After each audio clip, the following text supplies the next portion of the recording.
beautiful souls, and welcome to Healing Horizons, the space where science meets soul and where every conversation opens a door to deeper well being. I'm your host, Pragya Malvia, and today this is going to be so powerful.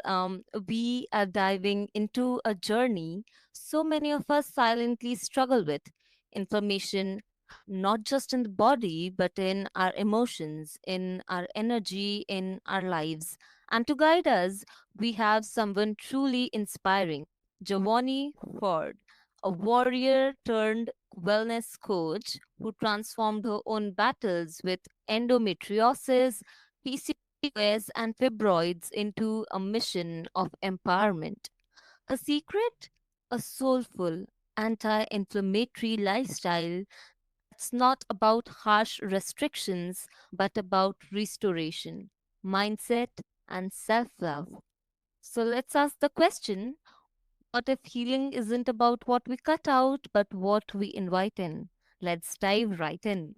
Thank you, Giovanni, for being here. It's such an honor to host you.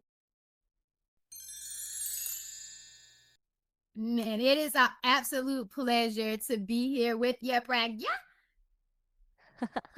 That's right. That's so uh, great of you, Giovanni. You've walked this road personally, from chronic inflammation to an empowered, thriving life. I want to start right at the heart. What was that breaking point for you? The moment, and what was the breakthrough that followed, and which brought you into the the empowerness and the living that you live now? What brought you here? Okay, first of all, y'all, it's your healthy habits and lifestyle coach, Jovonnie, host of the Empire Plates Empowered Lives podcast, where I teach women how to heal inflammation from the root, especially those living with endometriosis, polycystic ovary syndrome, fibroids, and adenomyosis, by transforming their relationship with food, stress, and their bodies. Pragya, what brought me to my breaking point was a time where I was so unaware of the survival cycles I was living in, not maintaining boundaries, toxic relationship, toxic job environment. Um, and it came to a point where my body just had enough, and it talked to me and it messaged me with this sharp, debilitating pain that went down my right side of my body while I was driving to work one day. So much that that debilitating pain caused me to swerve just a little bit into the lane that was next to me. Right behind me was an 18-wheeler truck that gave me just enough motivation to get the strength back to move back into my lane. This pain sent me to the emergency room, where my nurse practitioner told me to make sure I let them know I need imaging being done. And they saw a large cyst on my right ovary that potentially had been ruptured.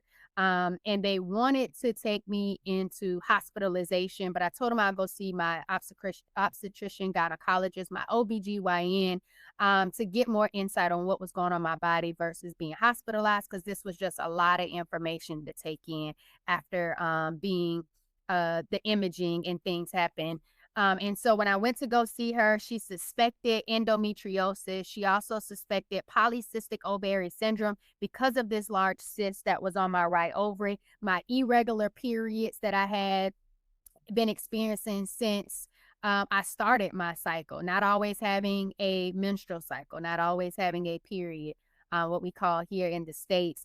And she wanted me to go see a specialist, an excision specialist, which was actually her husband. That was funny, because I didn't want to be on birth control. I wanted to figure out what was going on inside of my body. I started that journey, Pragya, and I was later diagnosed in March 2020 with stage 4 endometriosis.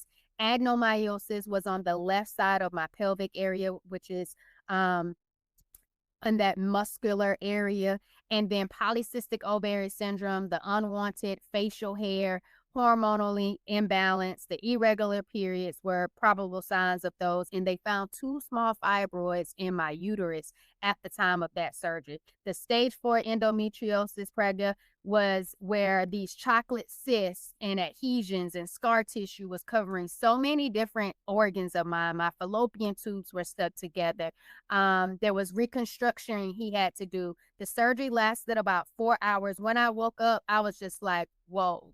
I didn't know even what these conditions were even called.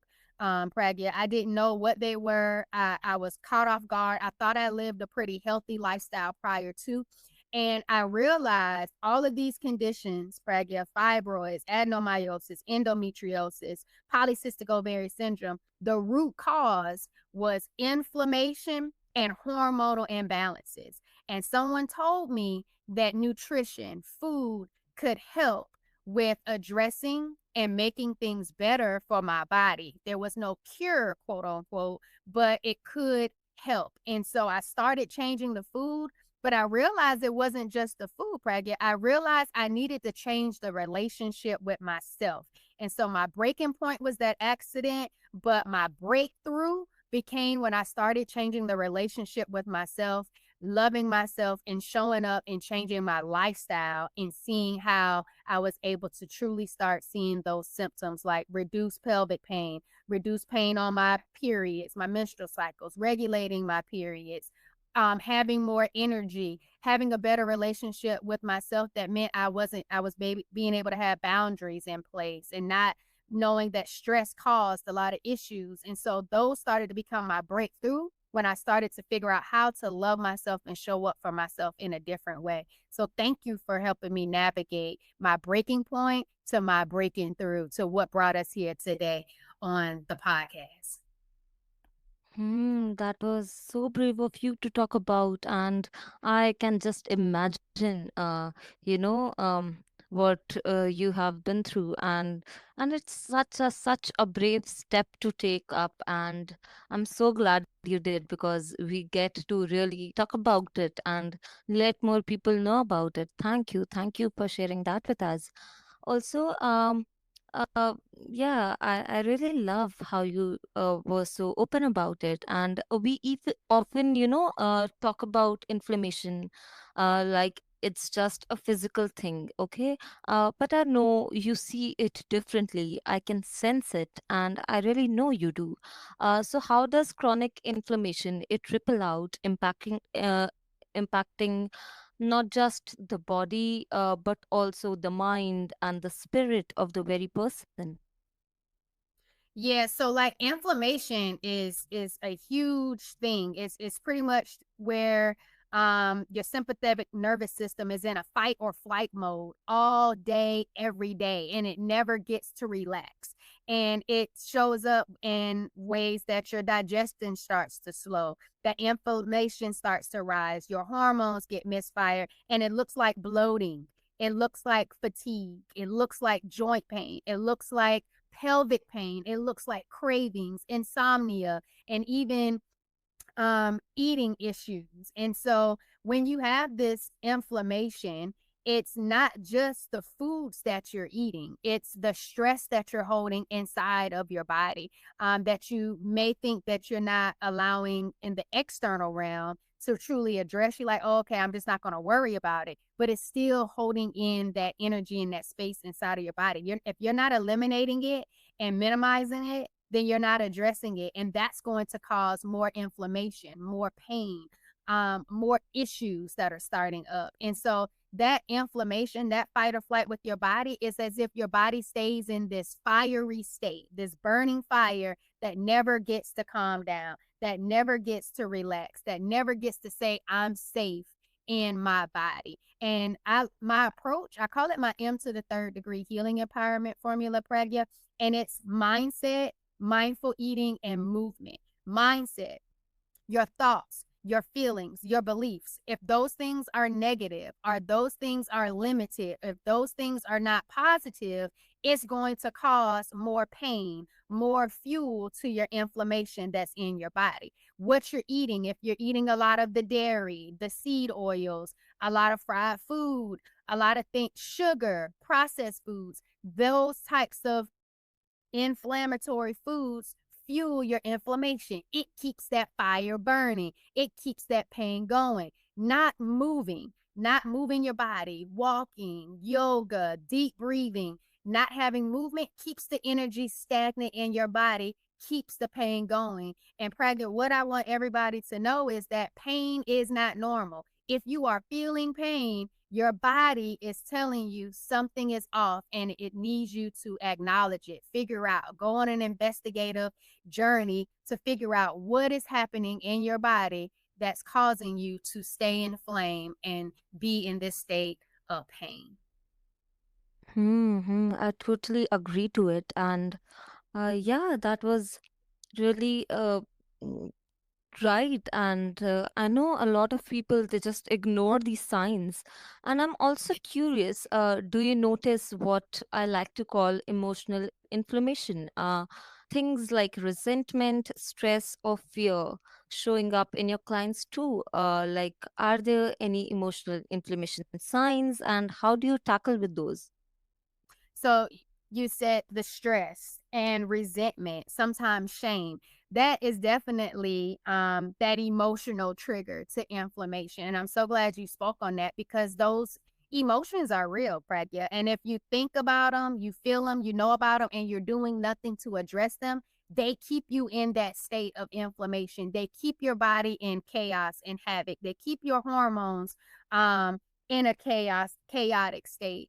And I really believe that sometimes people don't understand how to process those feelings, those thoughts, those emotions. And sometimes they don't want to relive the experiences to really address it, Pragya. And I don't know, there might be someone listening right now to the Healing Horizons podcast, and they're probably thinking, there's things I don't want to relive, traumas that I don't want to have.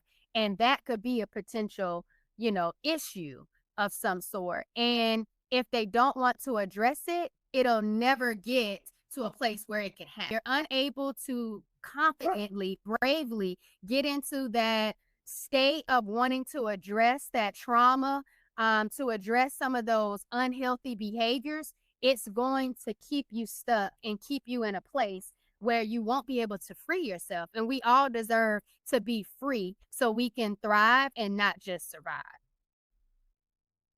Mm-hmm. Wow, that was really nice. And I believe, again, I believe in it so much. We often, just ignore these signs, the resentment, the stress, the shame that you talked about. We just, we hold these emotions in, in our hearts and in our body so much that it inflames us, and it just affects us so much. That was so right. And you often talk about the link between hormone health and the nervous system. Okay, can you break that down for us? How are they connected? And when it comes to anti-inflammatory living, how do both of these link together and affect us or work on us? The hormones, that cortisol, that stress, those issues, they really trigger a state of inflammation, a state of chaos within the body. And so when you are stuck in that chaos, you're unable to truly get to a homeostasis, a balance in the body to really be able to sleep well, to be able to wake up and have vibrant energy instead of waking up already tired, no matter how much sleep you already got. To be able to have regulated periods where your body is responding naturally and going through all of the phases of the cycle that the body naturally goes through, with the follicle phase, the ovulation phase, the menstrual phase, all of the different phases of that cycle. And so when you have hormonal imbalances and chaos, you're unable to truly allow your body to do all the things it was created to do to show up for you every single day. And so the bloating, the fatigue, the um, unexplained weight gain, that you have this inability to be able to lose the weight, all of those things are spiraled and are a part of hormonal imbalances when you're unable to truly show up for yourself in a way to really love yourself and care for yourself. And again, that's that mindset work. That's the feeling grateful and being gratitude. That's making sure that you have maintaining good boundaries. That's saying no to other people when it's saying yes to yourself. It's being able to eat the proper nutrient foods that keeps your functioning where it needs to go and getting everything that you need to fuel your life and your lifestyle, and then finding ways to move that help you reduce the pain and keep you in a place where you can functionally do all the movements that you would like to do. Get up and down from a chair, reach for things out of the cabinets, and just live a vibrant lifestyle that you truly deserve. And I feel like when we are in this stress state or this inflamed state, and we have these lifestyles that work against where our body naturally needs a rhythm to have, it keeps us in a place where we can't truly show up and thrive and live that life the way we want to. Also, I again totally agree with you, and I would love to add up that, there are these daily rituals, as you talked about, self-love. And self-love, it isn't just, monthly practice, it is an everyday practice, it is a daily ritual. And, things like food, breath work, movement, all of these small choices that people take and that we as humans take, they become the pillars of our healing framework, right? So what do you have to talk about it? How do these become the pillars, and how important are they for us? So, Pragya, I'm really glad that you asked that question because it does go down to everyday practices. And it's what you do every single day that either helps you or could potentially be hurting you. And so, for my pillars, it was mindset, mindful eating, and movement. It was my thoughts, my feelings, and beliefs about my life, about the world, about how I wanted to show up. Those things needed to shift. Those things needed to be positive. They needed to be in alignment with the impact that I wanted to live and give, the purpose that I wanted to live and have and fulfill, the vision I had for what I wanted my life to be like. And so that mindset was huge for me, in addition to managing and minimizing stress. How I show up, think about myself, love myself. How do I approach obstacles and challenges in regards to resilience building, and practicing resilient skills, coping skills, navigating through life every single day? That's a part of everyday practices, being able to have that skill set. But then the mindful eating, the nutrition, what am I doing? I love to juice. I love juices more than smoothies. So fueling my body and flooding it with nutrients from juices to start my day is absolutely amazing. Eating whole fruit. I didn't used to be a person who liked to eat whole fruit. Sometimes it was a texture thing for me, or I was limited to the amount of fruits I was exposed to. So, getting in certain mono fruit fasting based on the seasons that I'm in and wanting to embrace that whole fruit and the benefits it gives on the body, knowing that I don't have to be perfect. And Pragya, that's a big thing. When you're eating and you're changing your relationship with food, you're changing your relationship with yourself, and you're on this healing journey, you start to create new experiences and expose yourself to different things. And so it's not about being perfect. It's about the progress of how well you're showing up for yourself, caring for yourself, and loving for yourself every single day in regards to your mindset, in regards to the food that you're choosing, and how you choose to move. And then movement. How am I moving through life? What does that breath work feel like? When I'm feeling highly stressed or my anxiety is starting to get up, it is the deep breathing. I love deep breathing to help my clients and help myself with going to sleep at night or relaxing. when I start to feel like my nervous system is getting up there. And so deep breathing is a practice that I absolutely love. I also love to slow it down sometimes when I'm feeling that tension in my body, to stretch, to do certain yoga poses that help reduce the pain and the tension that I'm feeling within my body. But I also love to walk, and I love to walk with my emotional support animal, my golden doodle, Spencer, my dog, walking outside, getting in the fresh air, getting my endorphins flowing.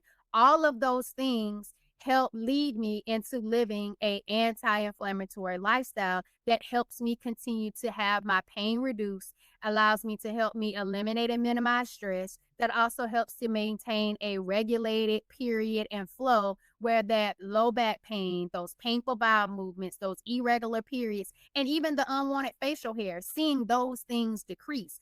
Those things I thought were just normal for me. And now I'm realizing the everyday pillars of my life, the everyday habits that I'm exposing my body to and my lifestyle to are allowing me to live a better life and allowing me to be an example and help guide others in finding their habits for them to identify to live their best life. I totally love how, you signified and you kept the idea of progress over perfection. I really, really love that. Also, for women who are listening right now, or maybe their partners, and maybe they are feeling a bit disconnected from their bodies, burnt out, or just exhausted by the constant inflammation that is happening with them. Where do they begin, and what is that first gentle step that you would suggest to them to take so they can, work on themselves and have that idea of self love within them? The first thing I would tell them to do is get back to loving themselves. Pragya, when you love yourself and you start thinking of yourself in a caring way and a precious way, you are able to be grateful for the small things that you have in life. And so start identifying some things that you're grateful for, whether that's a gratitude journal. I've had some clients start with just creating a gratitude journal every day. What am I grateful for? And for those who have a hard time figuring out the things that they're grateful for, then it could be an achievement inventory journal where they're now just not writing down the things that they've ever accomplished in life. Didn't have to be that day, just felt like their accomplishments. What have you ever done? What have you accomplished? And so taking those moments to journal and reflect about who you are from a different lens helps shift your thoughts and your feelings about yourself and about where you are right now currently in life. And so that is what I want people to do in step one, is really consider how to be grateful, how to acknowledge the things that they have been able to overcome and achieve in their life. That's step one. The next step is to getting to a place where they can forgive themselves, giving themselves grace and forgiveness of the things that they might not be so happy about that they've experienced, but realizing there's so much more life to still live. And then the next thing, Pragya, is the fact that you only get one body. You only have that one body to carry you through this life. And so, how do you connect to your body, get in alignment? It's a journey, it's a process that you need to be patient with, but knowing that this is the body that you're giving, how can you show up? The signs, the messaging, the pains, the signals that your body is giving you, it's just talking to you. It's not upset with you. It's not working against you. It's just giving you messages, letting you know what's going on and wanting you to hone in on that love and that care to figure out how to show up for it and give it something differently that it needs. And then once you get that aspect in, now you're creating this new relationship with yourself that you're going to start making different decisions in regards to your mindset, in regards to what you're eating, and then in regards to how you're moving, but you take it one thing at a time. Do not try to overhaul your whole life and change a whole bunch of different things. Pick one thing, start there. But every day, wake up and identify what you're grateful for, what you've been able to accomplish in this thing called life, and your why. Why do you love you? Because once you realize why you love you and that you're the best one to care for you, there's nothing else in your life that's going to stop you from being able to go after all the other areas of your healing journey that you're about to embark on. Wow, wow, what an advice and what beautiful steps you've discussed about. What a conversation, Giovanni. Inflammation might have been the wake up call, but as you remind us, empowerment is the invitation. Healing is not about harsh restriction, it's about restoration, rhythm, and remembering who you are beneath the pain. So if you're listening and feeling overwhelmed, just start with one thing, one nourishing meal, one slow breath, one act of kindness towards your body. You already hold the wisdom to heal. Thank you. Thank you so much for sharing your light and truth with us today. And thank you, beautiful souls, for tuning in to Healing Horizons. I'm Pragya Malvia, and until next time, stay curious, stay compassionate, and remember your healing begins with one empowered step. Take care and see you in the next episode. Thank you.